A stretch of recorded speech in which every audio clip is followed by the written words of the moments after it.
The house was enormous. Every corner radiated wealth. The crystal chandeliers, the marble floors that echoed under every step, the scent of fresh flowers replaced daily by silent workers.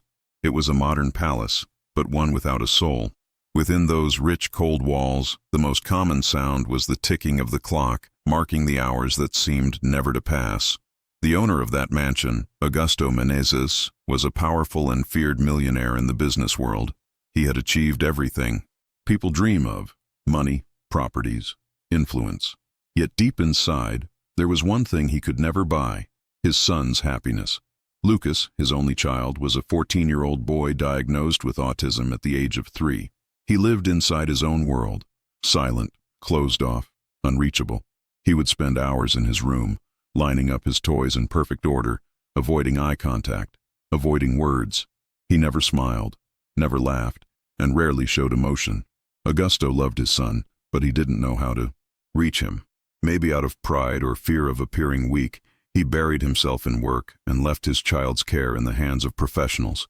Therapists, psychologists, private tutors, caregivers. They all came and went, frustrated. Nothing ever changed. In that house where everything gleamed, silence screamed. Among the staff, there was one woman who went completely unnoticed: Mrs. Helena, the cleaning lady. A humble woman nearing 60, her gray hair always tied in a bun, her hands marked by years of labor. She arrived early, swept the corridors, scrubbed the bathrooms, arranged the rooms, and left quietly. Augusto had never once said good morning to her. To him, she was just another invisible figure in the machinery that kept his home flawless, replaceable, unimportant. But there was something different about her: a calmness, a quiet light in her eyes. She worked with a peace that contrasted sharply with the mansion's heavy atmosphere. Sometimes, while dusting the hallway, she would see the boy sitting on the floor, lost in his own thoughts, playing with his colorful blocks. And silently, she smiled. No one noticed, but Helena watched. She observed every gesture, every hesitant movement of his hands, every distant look. There was tenderness in her gaze, and an old sadness too, as if she recognized in that child something the rest of the world refused to see. One morning, when she entered Lucas's room to clean, she found him sitting by the window, staring at the garden. Sunlight streamed in softly, and a blue butterfly landed on the glass. The boy followed its movements with his eyes, completely still. "It's beautiful, isn't it, my dear?" Helena whispered, mostly to herself. She didn't expect an answer. Lucas never spoke to anyone, but for a brief second, he blinked, glanced toward her, and then back at the butterfly. Just a second, a tiny gesture, but something shifted. Helena felt her heart beat faster. The boy had heard her. In the days that followed, she began to hum softly while cleaning his room. Old songs, gentle and nostalgic, the kind that reminded her of childhood and faith. Sometimes she'd speak out loud, telling short stories from her past, little memories from her life in the countryside. She never waited for him to reply. She just shared pieces of her heart, hoping they would reach him somehow. And slowly, something began to change. Augusto noticed nothing. To him, nothing ever changed. His son was still locked inside, his silence, and he himself was locked inside his emptiness. But within those walls, something invisible had begun to bloom, something that would soon transform the Menezes family forever. The millionaire had no idea that the woman he never greeted, the humble cleaning lady he barely noticed, was about to perform the greatest miracle that house would ever witness. And that miracle would begin in the simplest, most unexpected way, one that no one, not even he, could have ever imagined. Days passed, and the routine in the mansion remained the same for everyone. Or at least that's what it looked like from the outside. But inside Lucas's room, something subtle had begun to shift, something no one could see except for Mrs. Helena. It wasn't a grand or visible change. It was quiet, almost sacred, the kind of transformation that begins like a whisper and slowly grows into something powerful. Every morning as she stepped into that room with her cleaning cart, she would greet him in her soft, melodic voice. "Good morning, Lucas," she would say, even though she knew he wouldn't reply. And yet, she noticed things, tiny things that most people would overlook. One day, he didn't move away when she approached to dust near his chair. Another day, he allowed her to rearrange his toys without becoming upset. Once he even turned his head slightly toward her singing, his eyes flickering, curious. Helena's songs filled the room with warmth that hadn't existed there before. They were old hymns she had learned as a child in church, songs that carried hope, forgiveness, and love. She would sing them as she wiped the window, humming the melody that floated gently through the air. "Even the sun listens when we sing," she would say softly, "because songs are prayers that have learned to fly." Lucas would tilt his head, his fingers frozen above his toy cars. Sometimes his breathing would slow, as if he were truly listening. For Helena, that was enough.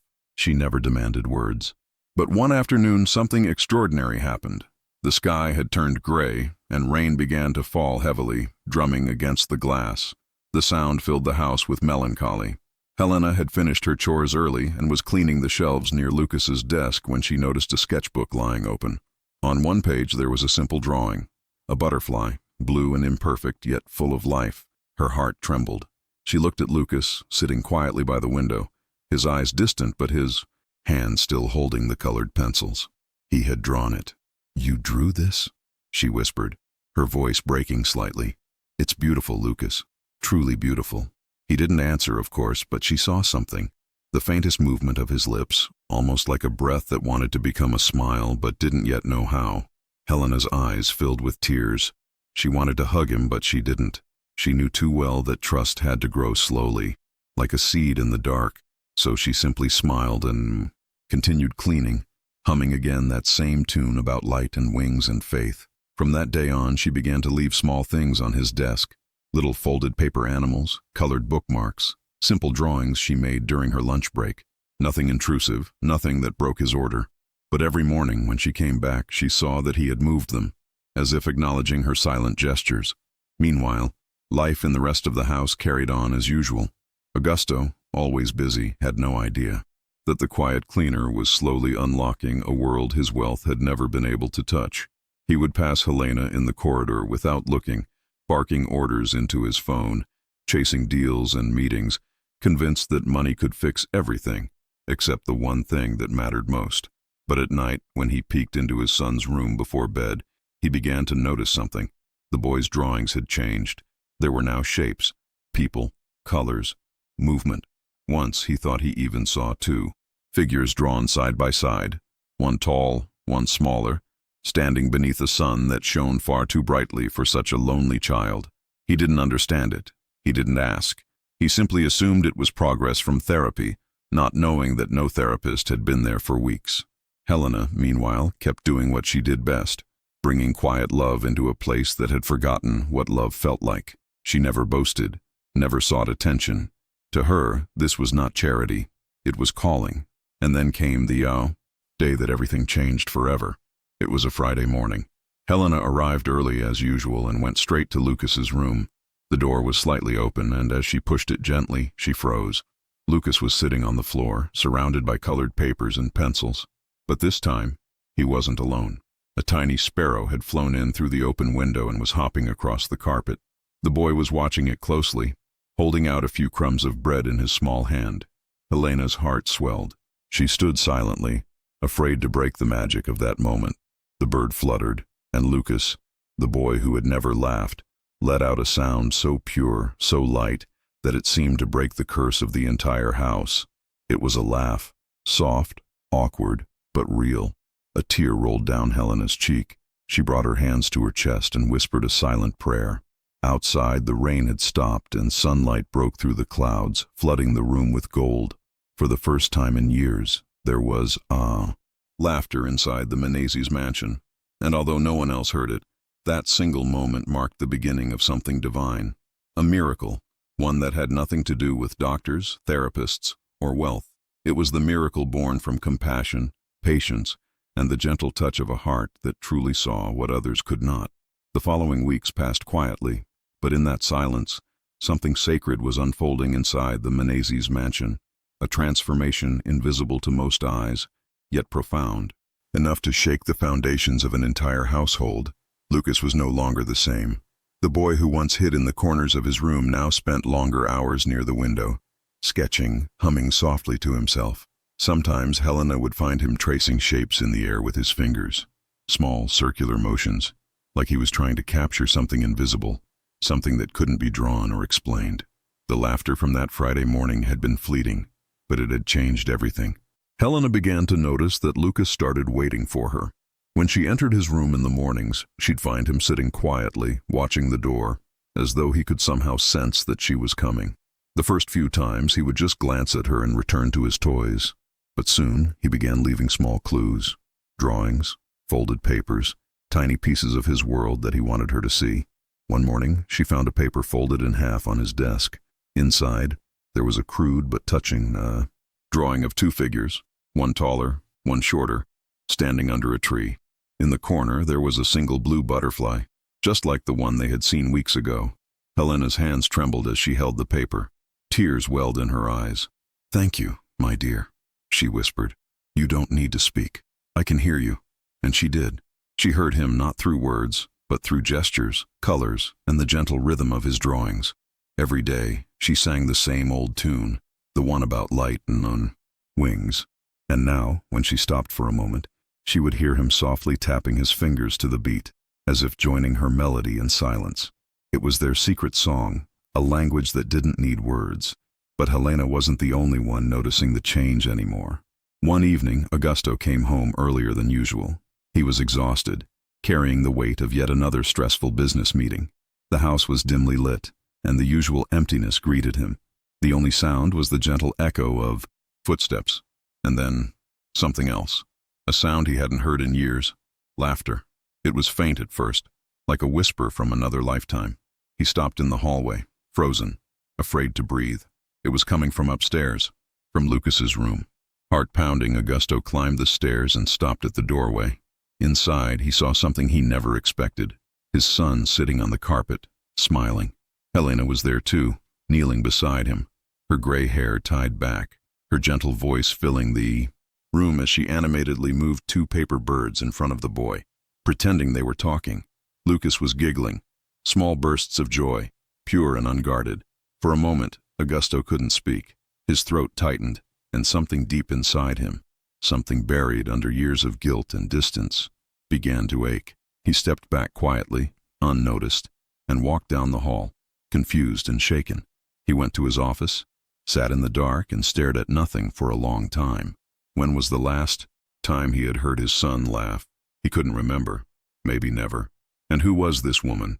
This cleaner he'd never even acknowledged, who had managed to do what no doctor or therapist could. The next morning, Augusto couldn't stop thinking about it. When Helena arrived for work, he followed her with his eyes as she crossed the hall, her posture humble, her steps slow. He noticed, for the first time, how her hands were rough from years of labor, how her uniform was clean but faded, and how her expression carried a quiet dignity. Later that day, he asked his housekeeper, "How long has Mrs. Helena been working here?" The woman blinked, surprised. "Almost 3 years, sir." "Why?" Augusto just nodded and didn't answer. That afternoon, he stood by his office window, pretending to read documents, but his gaze was fixed on the garden outside. He saw Helena walking with her cleaning cart, heading toward Lucas's window. She stopped, looked up, and waved softly, and to his astonishment, a small hand waved back from the other side of the glass. He couldn't believe it. For years, his son hadn't looked anyone in the eye, hadn't smiled, hadn't responded, and now he was waving. That night, for the first time in a long time, Augusto couldn't sleep. He lay awake, thinking of his son's laughter, of Helena's calm voice, of how little he truly knew about the people who lived under his own roof. He thought about how many times he had walked past her without even a glance, how many good mornings had died on his tongue because he believed she wasn't worth them. Guilt began to sink in, heavy and cold, but beneath that guilt was something new, something fragile and luminous. Hope. The next day, he made a quiet decision. He would observe, not interfere. He wanted to understand what was happening between Helena and his son. So, from the shadows, he began to watch. He saw Helena sit on the floor beside Lucas, showing him how to fold paper birds. He saw her patiently wait when the boy didn't respond, never pushing, never demanding. He saw her gently move his hand closer to hers, helping him color a drawing. And every time Lucas made the smallest gesture, a glance, a smile, a sound, she treated it like a miracle. And maybe it was. Day by day, Augusto realized he was witnessing something far beyond explanation. The change in Lucas wasn't coming from therapy or medication. It was coming from love. Not loud love, not dramatic love, but quiet, patient love. The kind that listens without asking. The kind that waits without rushing. And for the first time in his life, the millionaire began to understand that money, power, and status meant nothing when compared to a single moment of true connection. As he watched them together from afar, a strange thought crossed his mind, one that made him both uneasy and deeply moved. Maybe, just maybe, this humble woman wasn't simply cleaning his house. Maybe she was there for something much greater, something he could not yet explain. The next few weeks unfolded like a gentle storm, quiet but unstoppable. Each day that passed seemed to peel away another layer of silence inside the Menezes mansion. For years the place had felt like a museum, beautiful, polished, and dead. But now, there was life again. Faint laughter in the hallways, the sound of music, humming and soft footsteps. The energy of something new and sacred was filling the air, even if no one dared to name it. Augusto Menezes had become a silent witness to it all. Every morning, before leaving for work, he found himself pausing at the end of the hallway, just outside Lucas's room. He never went in. He only listened. Sometimes he would hear Helena's calm, storytelling voice, slow and rhythmic, like a lullaby. Other times he heard the rustling of papers, the scratch of pencils, or the sound that always caught his breath, his son's laughter. Each time he heard it, it stirred something deep inside him. Memories, regrets, wishes. He remembered how, when Lucas was little, he had promised to be the best father he could be. But when the diagnosis came, the word autism spoken like a verdict, Augusto had withdrawn. He didn't know how to deal with a child who didn't respond, who didn't meet his eyes, who lived in a quiet universe of his own. Instead of learning, he had run away into work, into power, into numbers. Now, standing there in the shadows, listening to his son's laughter, brought back by a woman he had ignored for years, Augusto realized that all his wealth had been nothing more than a wall, a golden, glittering wall that had kept him from truly living. That night, something inside him broke. He couldn't sleep. He walked through the mansion's long, echoing corridors, haunted by memories of things unsaid. The portraits on the walls seemed to stare at him with quiet judgment, his late wife's soft smile frozen in time, his younger self proud and blind to what truly mattered. When dawn came, he made a decision. He needed to speak to Helena. The next morning, Helena was polishing the staircase banister when she saw him coming down. It startled her. The master of the house rarely spoke to anyone, especially not to her. She straightened up quickly, clutching her cleaning cloth like a shield. "Good morning, Mr. Menezes," she said, lowering her gaze out of habit. He stopped halfway down the stairs and, for the first time in years, looked directly at her. His expression wasn't cold or distant. It was uncertain, almost vulnerable. "Mrs. Helena," he began slowly, "could you join me for a moment in the garden? I'd like to talk." She hesitated. Her instinct told her to refuse. She had always avoided unnecessary contact with the family, but something in his voice made her nod. They walked outside together. The morning air was crisp, the sunlight falling through the trees in golden streaks. Helena stood with her hands clasped, waiting, while Augusto paced for a moment, searching for words. Finally, he spoke. "I've noticed changes in my son, in Lucas. He's different lately, happier, more alive, and everyone tells me you've been the only constant around him. So I need to ask, what have you done?" Helena's eyes widened. She shook her head. "I haven't done anything, sir. I just clean the room and talk to him sometimes. That's all." "That's not all," Augusto said softly. "I've seen him laugh. I've heard him hum. He hasn't done that in years. Whatever you're doing, it's reaching him. And I don't understand how." She hesitated, glancing toward the house, toward the window of Lucas's room. Her eyes softened. "It's not something to understand with the mind, Mr. Menezes," she said gently. "It's something you feel with the heart." He frowned, unsure what to make of that. "You're saying love heals autism?" he asked, not mockingly, but genuinely confused. Helena smiled sadly. "No, love doesn't heal conditions. It heals loneliness. And that's what your boy has suffered most. Being surrounded by people who try to fix him, instead of simply being with him." The words hit Augusto like a blade, clean and deep. He turned away, running a hand through his hair, unable to speak. Helena watched him quietly. She could tell he was a man drowning in guilt, not because he didn't love his son, but because he didn't know how to show it. After a long pause, she said softly, "Can I tell you something, sir? Something I've never told anyone here?" He nodded silently. Helena took a deep breath. Her voice trembled at first. "Years ago I had a son. His name was Raphael." Augusto's head turned sharply. He was different too, quiet, shy. He loved drawing just like Lucas. But back then people didn't understand much about children like him. They called him strange, broken, difficult. Even I didn't know how to help him. Her eyes filled with tears, but she didn't stop. One winter, he got sick, very sick. I didn't have money for a doctor. I worked day and night trying to save him, but I was too late. He died when he was 8 years old. Her voice broke completely then. I used to blame myself every day. I thought I had failed him. I thought I should have done more. So when I first saw your son sitting there so alone, it was like seeing my boy again. The same silence, the same eyes. I couldn't walk past him. I just couldn't. For a long moment, there was no sound except the distant chirping of birds. Augusto stood frozen, his chest tight, his throat burning. He had never imagined that behind that humble uniform lived a story so heavy, so sacred. "Mrs. Helena," he murmured, his voice low. "I don't know what to say." She smiled faintly through her tears. "You don't have to say anything, sir. Just love your boy. That's all he's ever needed." The words echoed in his heart long after she walked away. That evening, when Helena returned to clean Lucas's room, she found a surprise. The boy had left a new drawing on the desk, a tree with 3 figures beneath it. This time, a small boy, a woman with gray hair, and beside them, a taller man, all 3 smiling, under a sky full of blue butterflies. She stared at it for a long time, her heart swelling with something she hadn't felt in years: peace. Down the hall, Augusto watched from the doorway, unseen.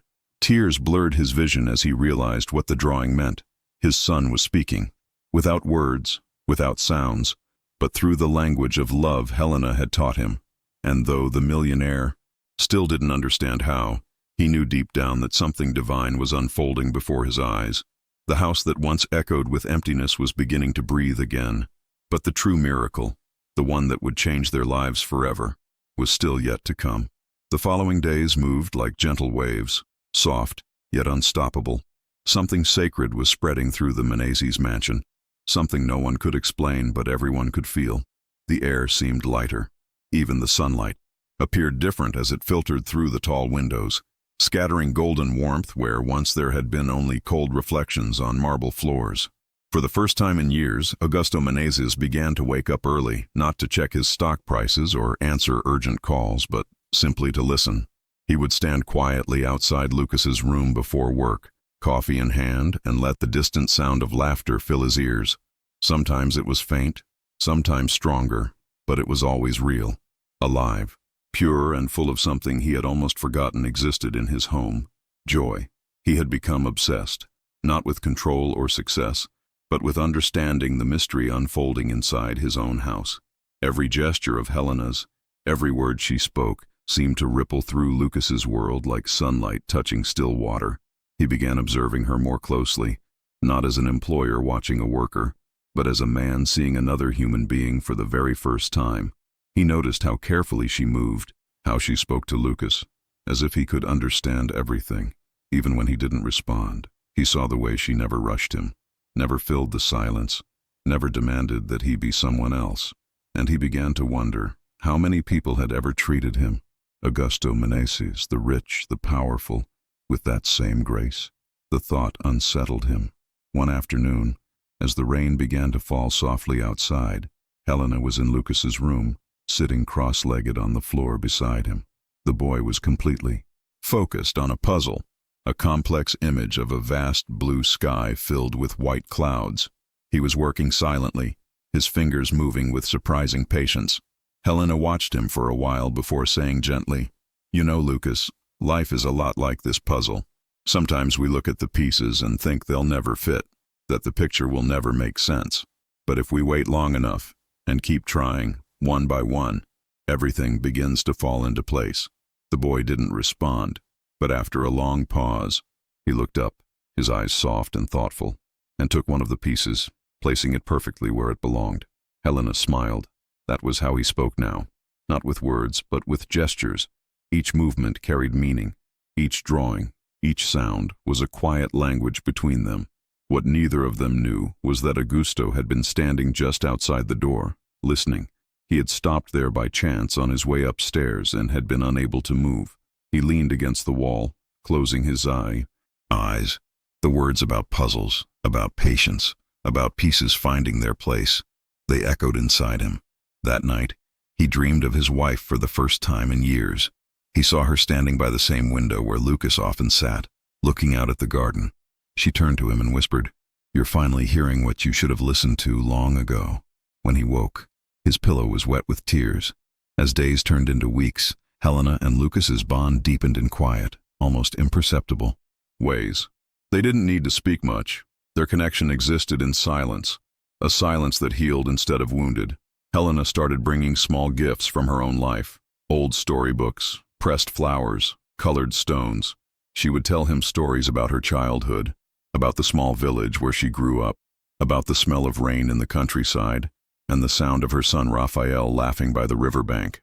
Lucas would listen, his expression unreadable, but his hands would move restlessly, drawing something as she spoke. She never looked until he finished. She always waited. One morning he handed her a drawing. It showed a little boy standing under a tree with a bird perched on his shoulder. Beneath the tree in soft lines there were 2 gravestones, but above them butterflies were flying into the sky. Helena stared at it for a long moment, tears forming. It was as if Lucas had seen right through her heart, right into the memories she never spoke of aloud. "How do you do this, my dear?" she whispered. "How do you see things no one else can?" Lucas didn't answer. He simply turned toward the window and pointed at the sky. And in that instant, Helena felt something deep, as though her late son Raphael was there too, watching, smiling through the colors of that drawing. Meanwhile, Augusto began to change as well.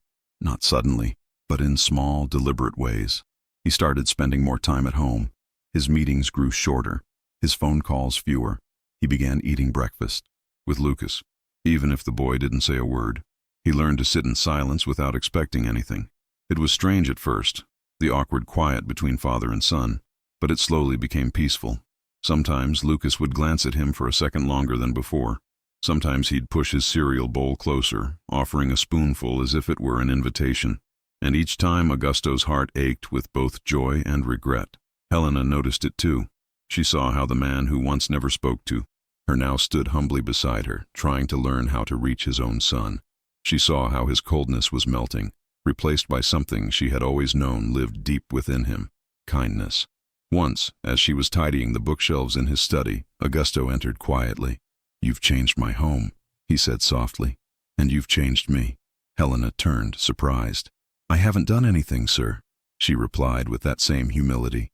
"Yes, you have," he insisted. "You brought light where there was only darkness. You gave my son something I never could." Helena hesitated before answering, her voice trembling slightly. "No, Mr. Menezes, you gave him what he needed. You just didn't know it yet. I only helped you find the way." Augusto fell silent. He looked around. The same mansion that had once felt cold and lifeless now seemed alive again. Flowers filled the corners, music echoed faintly from upstairs, and for the first time in so many years, the place smelled of fresh bread instead of perfume and polish. It wasn't a house anymore. It was a home. And still, something inside him knew this story wasn't finished, that there was something Helena hadn't yet told him, something deeper that connected her to his son in a way words couldn't explain. That sense of mystery lingered like the final note of a song, soft, haunting, and unresolved. He didn't press her. Not yet. He wanted to wait, just as she had taught him, because maybe, just maybe, the miracle wasn't over. Weeks became, months, and the transformation that had begun quietly within the Menezes mansion bloomed into something extraordinary, something that words struggled to contain. The once silent corridors now echoed with soft footsteps, gentle laughter, and the faint melody of life rediscovered. Helena continued her work with the same humility she had always shown, though her presence was no longer invisible. The maids greeted her first every morning. The cook offered her tea before starting the day. Even the RB guards, who once barely nodded, now smiled when she passed. It was as though she carried a calm light that soothed every heart it touched. But it was Lucas who had changed most of all. The boy who once hid behind curtains and shadows now walked freely through the halls. He still spoke little, but his silence was no longer one of fear. It was peace. His drawings filled the walls of his room and began to spill into the rest of the house. They weren't mere sketches anymore. They were messages, fragments of emotions, stories untold, and a language only the heart could understand. Every evening, Helena would sit with him by the large window that overlooked the garden. Sometimes they'd watch the sunset in silence. Other times, she'd tell him stories of angels, how they appear in unexpected forms, sometimes as children, sometimes as strangers, sometimes as humble souls sent to heal what the world has broken. Lucas would listen with wide eyes, his fingers tracing invisible patterns in the air. One day he looked at her and whispered, for the first time, a single word, "Angel." Helena froze. Her breath caught in her chest. It was the first word he had spoken since she'd arrived. She turned to him, tears filling her eyes, and smiled softly. "No, my dear," she whispered, touching his cheek. "You're the angel here." But deep inside, something stirred, because the truth she had carried in silence since the day she stepped into that mansion, was far deeper than anyone could imagine. One morning, a golden light filled the house. The sun was bright, the air crisp, and the scent of the garden roses drifted through every open window. Helena arrived early, as always, but that day, something about her seemed different. She moved slower, almost as if she were savoring each moment, each step, each breath. Augusto found her in the kitchen, speaking softly with the cook.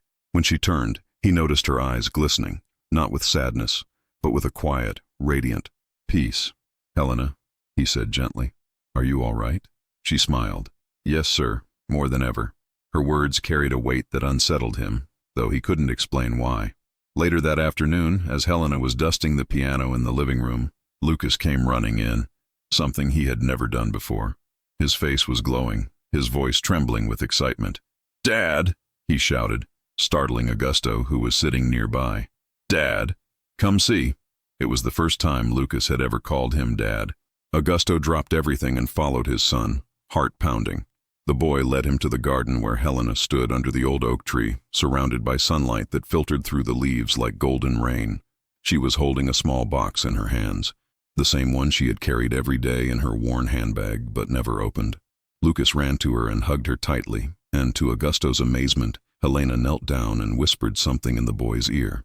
He nodded slowly, his eyes filling with tears. Then she turned to Augusto. "It's time," she said softly. "Time for what?" he asked, confused. "For you to know the truth." She opened the box. Inside was a small, faded photograph. A little boy, no more than 7, smiling next to a young mother. The resemblance was unmistakable. The child looked exactly like Lucas. Augusto's eyes widened. What is this?" Helena's voice trembled, though her gaze was steady. "This is my son, Raphael. He had the same condition as Lucas. He didn't speak until he was 8. The doctor said he would never live a normal life, but he did, for a while. He taught me how to listen with my heart, how to see beyond words. He passed away years ago." Augusto's breath caught. "I'm so sorry." She smiled gently. "Don't be. His soul never left. When I first saw Lucas, I felt something I couldn't explain, as if Raphael had led me here, to this house, to this boy." Tears filled her eyes. "I believe God sent me to remind you, Mr. Menezes, that miracles don't come from money or power. They come from love, from the smallest acts of kindness, from listening, from believing even when everything seems lost." Lucas reached for her hand and placed one of his drawings into it. It was a picture of 3 figures, a man, a woman, and a child holding hands beneath a shining light. Above them, written in uneven letters, were the words, "We are family." Augusto could no longer hold back his tears. He knelt beside them both, embracing his son for the first time with all the love he had never known how to give. Helena closed her eyes, her hand trembling as she held them close.